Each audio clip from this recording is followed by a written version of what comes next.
جشن یوم جمہوریہ کی مناسبت سے آپ سبھی حضرات محترم جو گہوارے میں موجود ہے مستحدل مبارکباد پیش کرتا ہوں اور امید کرتا ہوں کہ یہ سلسلہ ہمیشہ جاری رہے، کیونکہ انہی سلسلوں سے جو تعمیری کام ضروری کار لائی جا رہی ہے، ان کے اثرات انشاءاللہ مستقبل قریب میں ہمیں دیکھنے کو ملے گا۔ ہمیں جو موضوع دیا گیا ہے اس کا عنوان یہ ہے کہ موجودہ ہندوستان میں ہماری کیا ذمہ داریاں ہوتی ہیں بطور روحانی، بطور طالب علم۔ جو ہماری ذمہ داریاں ہم پر حالات نے عائد کر رکھی ہے، وہ دوسری ذمہ داریوں جو ایک اسٹوڈنٹ پر، ایک کاروباری انسان پر جو عائد ہوتی ہے، وہ یقیناً مختلف ہوا کرتی ہے۔ پروردگار تعالی نے اپنی آسمانی کتاب میں ارشاد فرمایا، قال یا قوم ارأیتم ان كنت على بینۃ من ربی وآتانی الرحمۃ من عنده انلزمکموها وانتم لها کارہون۔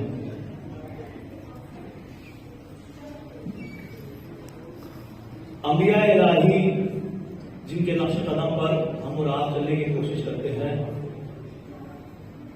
کن ہتھیاروں کے ساتھ مبعوث ہوئے ہیں، کن وسائل کے ساتھ لوگوں کو قانع کرنے کے لیے، کنونس کرنے کے لیے امت کے درمیان میں آئے اور کیسے امت کی اصلاح فرمائی۔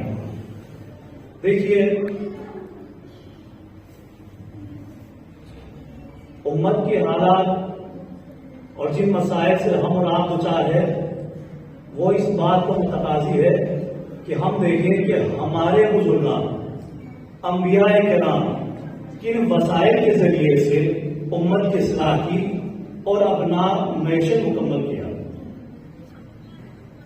اس آیے میں دو بنیادی نقطے پائے جاتے ہیں جن کی طرف میں آپ لوگوں کی اذہان آگے کو متوجہ کرانا چاہتا ہوں۔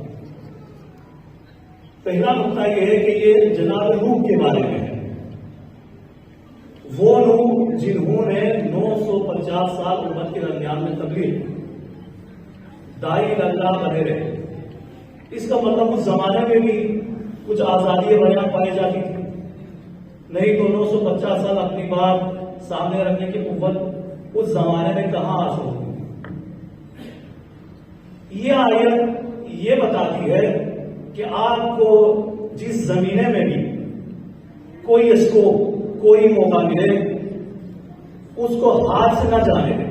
اگر آپ کے پاس مائک ہے، اگر آپ صاحب بیان ہیں، اگر آپ خطابت کی صنعت سے روشناس ہے، ان تمام چیزوں کو امت کے اصلاح کے لیے، خاص طور پر موجودہ حالات میں جو مسلمان خاص طور پر اس کا شکار ہے، مسلمانوں کے حقوق کی بحالی کے لیے بروئے کار لائیے گا۔ اور یہ بروئے کاری کس طریقے سے ممکن ہو سکتی ہے؟ آیت میں دو کلیدی جملے ہیں۔ علی بینۃ، آپ کے پاس دلیل ہو، یعنی آپ اس ملے ہوئے موقعیت سے، اس ملے ہوئے موقع کو دلیل کے ساتھ اس کو سنہرا بنا لیجیے، اس کو گولڈن بنا لیجیے، اور آپ کی نگاہ ہمیشہ امت کی اصلاح کی طرف ہی نہیں بلکہ ناس کی اصلاح کی طرف ہونی چاہیے۔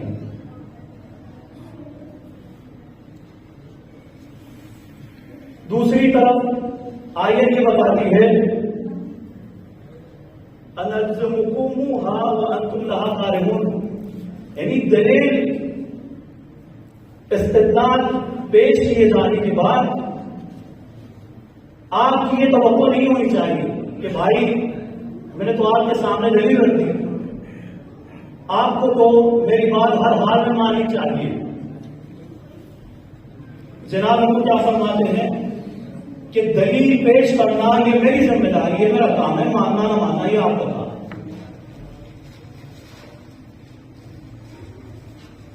دوستان عزیز گرامی، حضرات محترم مجلس،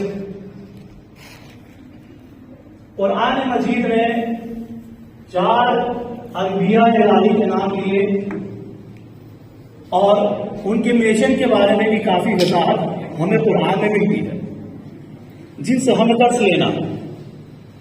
جناب ہود، جناب نوح، جناب شعیب اور جناب صالح کے بارے میں، ان چاروں انبیاء الہی کے بارے میں خداوند متعال نے اپنی آسمانی کتاب میں یہ کہا ہے کہ لوگوں، ہم نے ان انبیاء کو آپ کی ہدایت کے لیے بھیجے ہیں۔ ہدایت سے مراد کیا ہے؟ آپ اہل لغت ہیں، عربی زبان سے بھی واقف ہے۔ ہدایت کا جو مصدر ہے وہ ہر ایک سے ہے، اس کا مطلب سکون، جس چیز میں سکون ہو انبیاء اس چیز کی دعوت دیا کرتے ہیں۔ لیکن اس سکون کو پانے کے لیے ہمیں کیا کرنا چاہیے؟ ابھی ہندوستان جو ایک مختلف حالات میں پایا جاتا ہے، اس کو سکون کے ساحل سے ہمکنار کرانے کے لیے ہمارے پاس کون سا اسلحہ ہونا چاہیے؟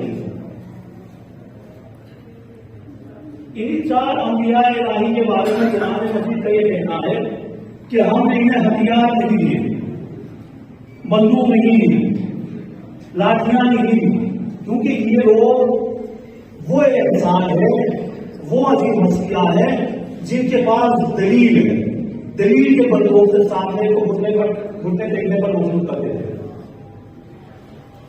جناب نوح کے بارے میں خداوند متعال نے کہا أُبَلِّغُكُمْ رِسَالَاتِ رَبِّي وَأَنصُحُ لَكُمْ، میں وہ نوح ہوں جو خدا کے فرامین کو، نصیحت کو اور آپ کے سامنے برت دیتا ہوں۔ یہ نوح کے بارے میں یعنی نصیحت۔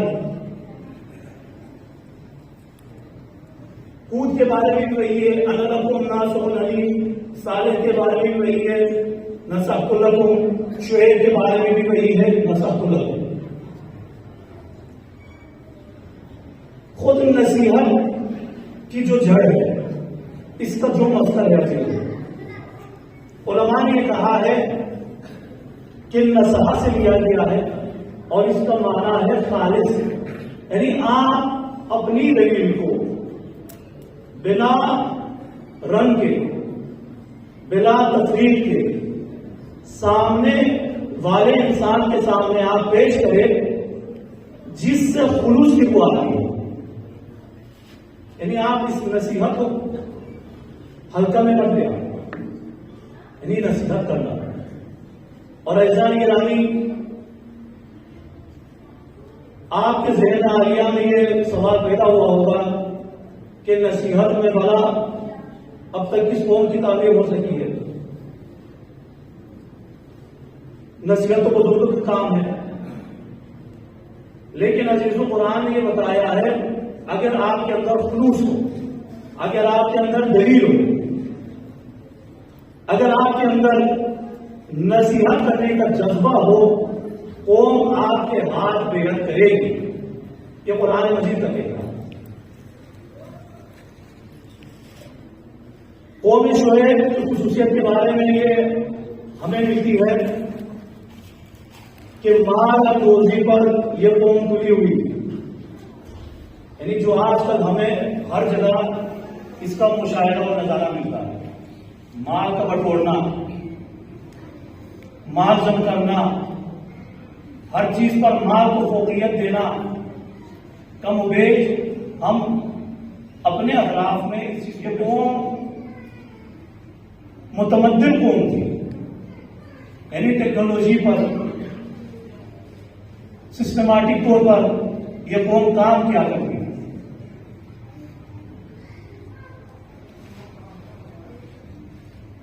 خدا نے یہ کہا کہ جس قوم میں بھی مال کی خواہش ہو، ٹیکنالوجی کو فروغ دینے کی خواہش ہو، اس قوم کی اصلاح عزیز النصیحت سے ہو سکتی ہے، وہ ایسی نصیحت جس کی بنیاد دلیلوں پر ٹکی ہوئی ہو۔ اب آپ دیکھیے، میں سامنے کی مثال آپ کے سامنے پیش کرتا ہوں۔ رام مندر کا افتتاح ہوا، اخبارات میں یہ آئے کہ کسی امیر نے 2.5 50 کروڑ بطور عطیہ یہ سب موجود ریکارڈ ہے. سورت کا ایک کاروباری آدمی نے 101 کلو سونا بطور تحفہ دیا، یہ بھی ریکارڈ موجود ہے.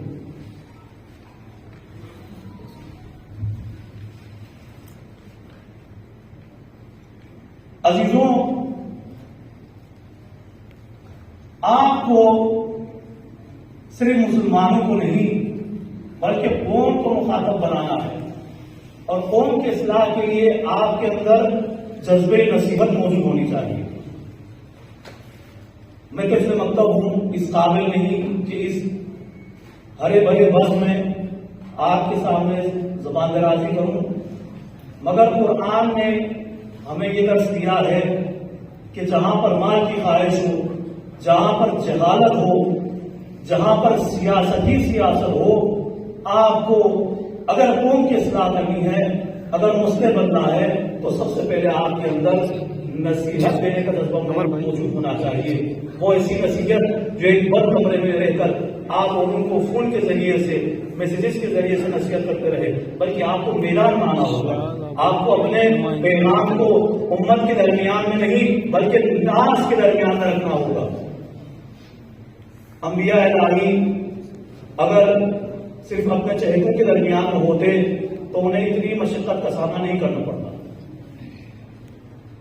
خدا کے پیغام کو لے کر ناس کے درمیان میں آئے. 2 ہتھیار تھے، ایک دلیل، دوسری چیز نصیحت.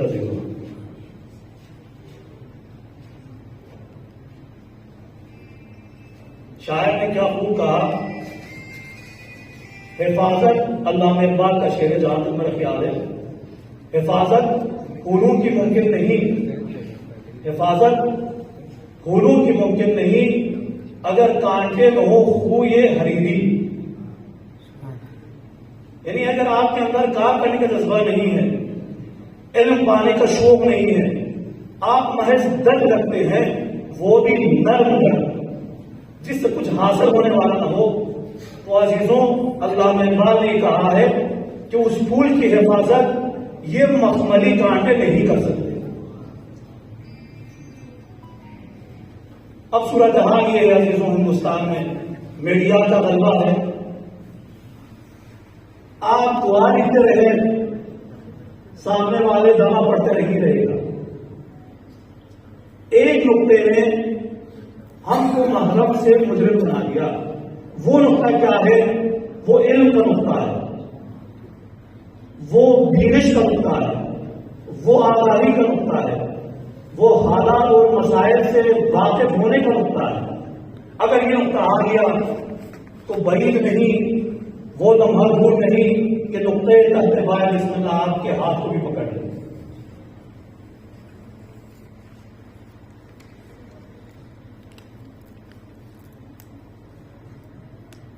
اس رام مندر کے افتتاح سے کشمیر میں، خاص طور پر کرگل میں جو آثار رونما ہوئے حال ہی میں ایک مثال آپ کے سامنے پیش کرتا ہوں.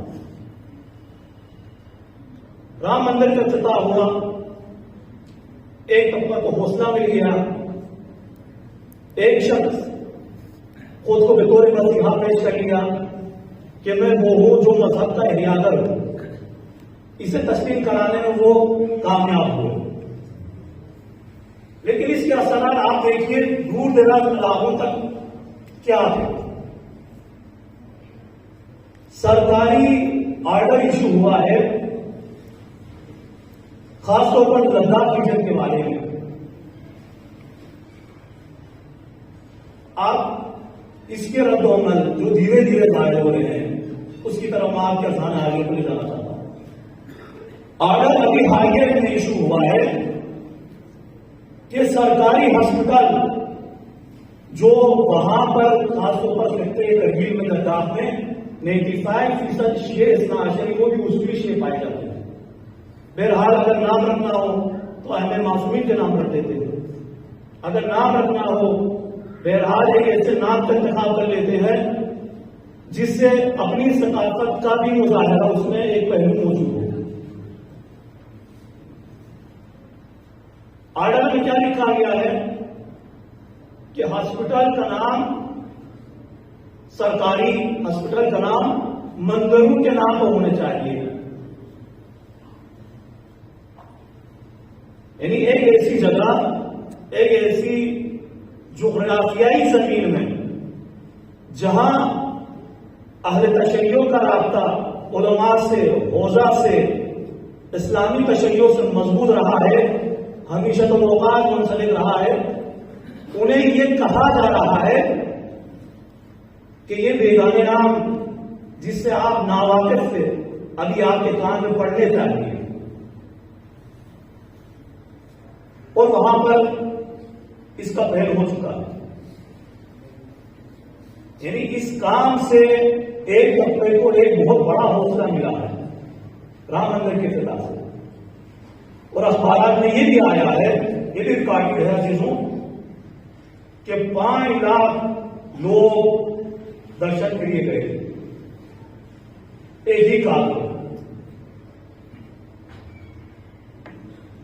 اور ان کے بارے میں بھی عزیزوں میں جب کہتا ہوں کہ مطلب دلیل ہونی چاہیے، مجھے نہیں پتا میرے پاس کتنا وقت ہے، لیکن میں اختصار کے ساتھ کام لیتا ہوں. جی بس بات کر دیتا ہوں. دلیل ہونی چاہیے. اور جو ایکسپرٹ حضرات ہیں ان کا کہنا ہے اگر موجودہ سرکار پھر سے آئے تو فقہی مسائل ضرور چھیڑے جائیں گے، کیونکہ بہرحال انفرادی موضوع انسان کی انفرادی زندگی سے ہے. آپ کے خیالات کیا ہے یہ تو آپ کا، یہ خیالات کا تعلق تو آپ ہی سے ہے، لیکن فقہ کا تعلق ایک اجتماع سے ہے، کیونکہ وہ دستور ہے، آپ کو اس پر چلنا ہوگا، آپ ناگزیر ہیں. ایکسپرٹ حضرات نے یہ کہنا ہے ٹرپل طلاق کا ایشو اٹھایا گیا، اوپر اس پر خوب بحث ہوئی، ووٹ بٹورے گئے. اب جو نئی بحث آنے والی ہے اگر آپ اس کو بطور گمان بھی فرض کر لیں، قابل غور بحث ہے.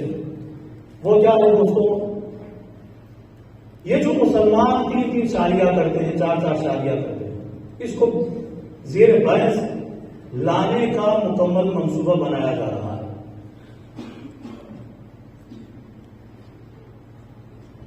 تاکہ اس طبقے کو کمزور کرنے کی جو سازش تھی اس کو مکمل طور پر عروج پر لایا جائے. اب دیکھیے ہندوستان کے تقریباً 70% آبادی دیہاتوں میں زندگی گزارتی ہے. میں ایک ڈاکومنٹری دیکھ رہا تھا، اس میں کہا گیا جو ایک وقت تھا، مطلب رام مندر کی رکشن کے لیے جو گیا تھا، اس سے پوچھا جا رہا ہے کہ بھائی رام مندر کے بارے میں، شری رام کے بارے میں آپ کا کیا خیال ہے؟ ہندو ہوتے کوئی بھی نہیں جانتا کہ کیا خیال ہے، لیکن ایک ویگ ہے، ایک جریان بنا دیا گیا ہے، ایک جب بنا دیا گیا ہے، سب کو اسی میں بہا کے لے جانا.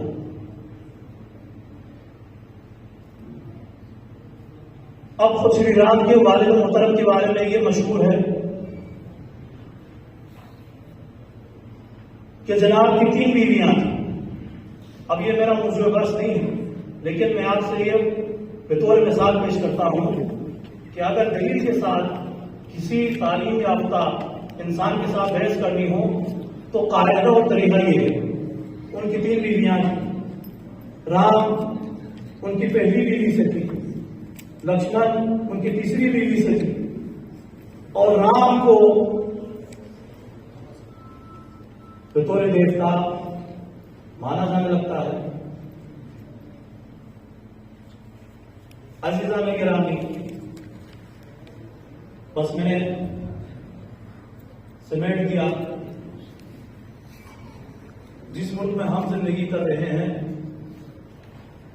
اور آپ کا یہ کہنا ہے اگر آپ کو اپنی ذمہ داری ادا کرنی ہے بطور عالم ایک دلیل پر آپ کو مکمل طور پر عبور ہونا چاہیے. یہ جو میں نے مثال آپ کے سامنے پیش کر دی جسارت کر کے، معذرت خواہ ہوں. اور دوسرا نصیحت کرنے کا جذبہ، اور اس کی قیمت جو ادا کرنی پڑے گی اگر آپ اصلاح امت کی مفکر ہے، فکر مند ہے، آپ کو بھی ادا کرنی پڑے گی.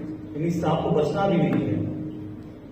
میں دعا کرتا ہوں پروردگار ملک عزیز ہندوستان کی حفاظت فرما، مسلمانوں کی حفاظت فرما. پروردگارا مولا کائنات کی میں ولادت ہے، ہمیں مولا کے سچے دوستاروں میں سے قرار دینا. میں برکت صلوات پر محمد و آلہ